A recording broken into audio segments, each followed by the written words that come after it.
we're actually fighting many crises. Let's all make sure we're using the money we already have in the best possible way. Where you're standing right now, this entire skilling idea emerged from a World Bank conversation with the Prime Minister very early in his first tenure. India is doing a lot of things which has allowed it to stay ahead.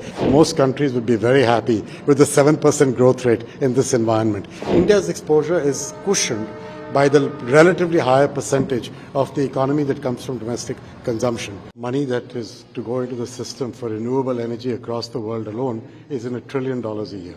If you look at anybody's estimates, right?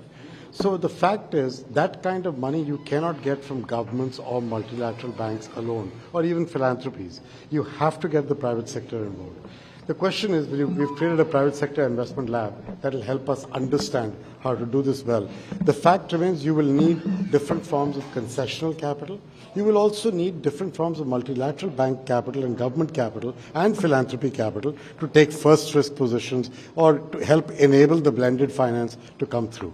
So the real issue is, if that's what you need for renewable energy, but we're actually fighting many crises. We've got climate issues, we've got issues with fragility, conflict, pandemics and future healthcare needs, and underlying all this we have the issue of fighting poverty and creating jobs for people.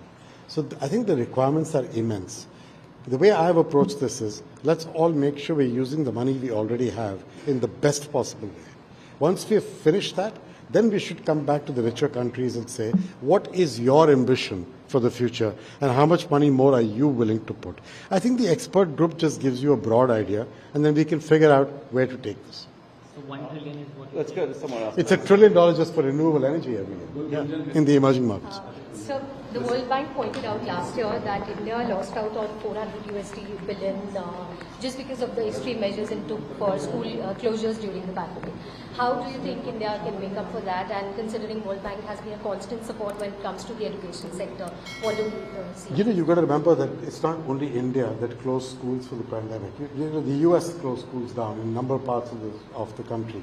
So the developed and developing world was learning as this pandemic happened how to deal with it.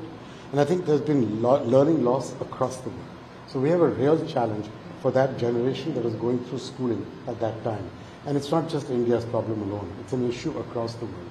My view is that we must learn. Now, we've got to fix what we've got, but we must make sure we learn for the next pandemic, because otherwise we'll do this again. The next one will come.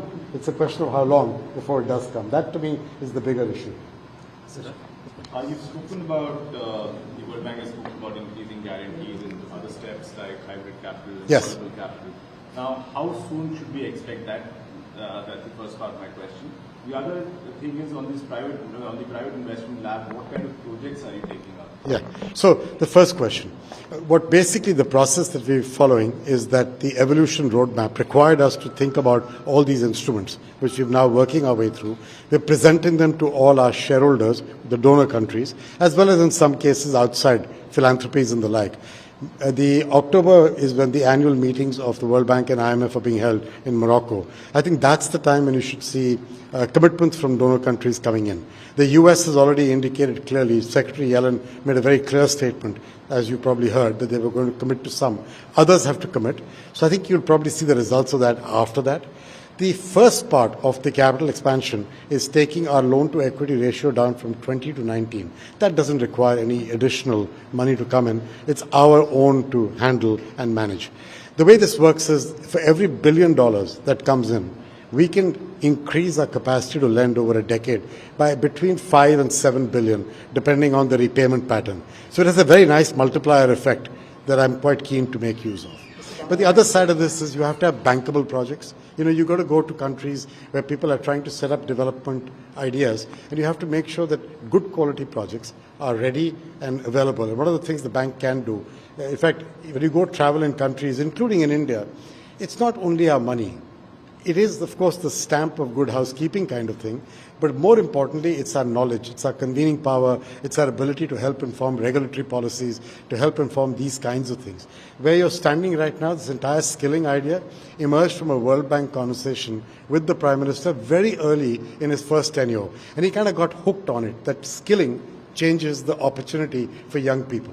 So, there's more to it than the money. That's what I'm trying to get across. There's also the knowledge bank to be well worked through. About the private investment lab, what kind of projects are you taking up? So I don't know yet. We're going to have our first meeting soon.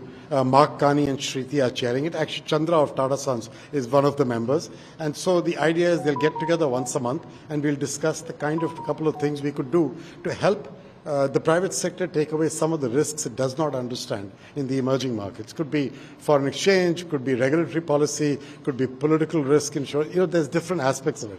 So watch the space. It'll take a few months and then we'll see. Mr. Bala, just to ask you about the challenges to the Indian economy right now. Inflation is a problem around the world. India has its own specific issues. How immune, how resilient will India continue to be in the midst of a global slowdown? And how can India raise its share of manufacturing GDP? So you got many questions in there, right? In your one question, but which is clever. But the first question, the question about inflation, one thing I would tell you, while I did say that I expect that the global economy will have challenges over the next period of time, it has proven more resilient, and frankly, everybody has been proven wrong during this period. So I would be careful about assuming that people have suddenly learned how to forecast well. And in my speech, I said that forecasts are not destiny. And I think that's really important to remember. India is doing a lot of things which has allowed it to stay ahead. You've just had a great growth year. And most countries would be very happy with the 7% growth rate in this environment. So I'm a little more optimistic about where this could go. My general sense is if there's a global slowdown, the one thing that India has going for it is the very high percentage of its GDP that comes from domestic consumption.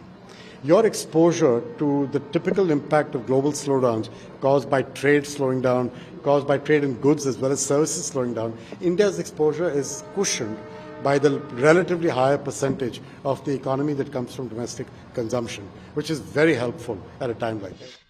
Bharat के कोटि कोटि लोगों की आशा आकांक्षा ही हमारा agenda है।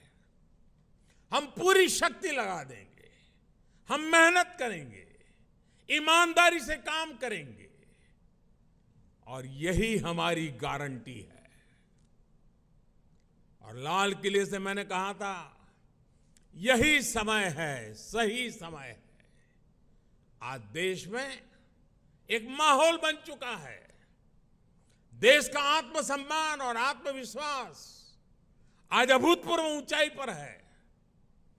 जैसे कोई इमारत बनाने से पहले नींव का निर्माण होता है, वैसे ही पिछले 9 वर्षों में नए भारत की एक मजबूत नींव का निर्माण हो चुका है। इस मजबूत नींव पर हम सभी को नए भारत का, आत्मनिर्भर भारत का, विकसित भारत का निर्माण करके ही रहना है।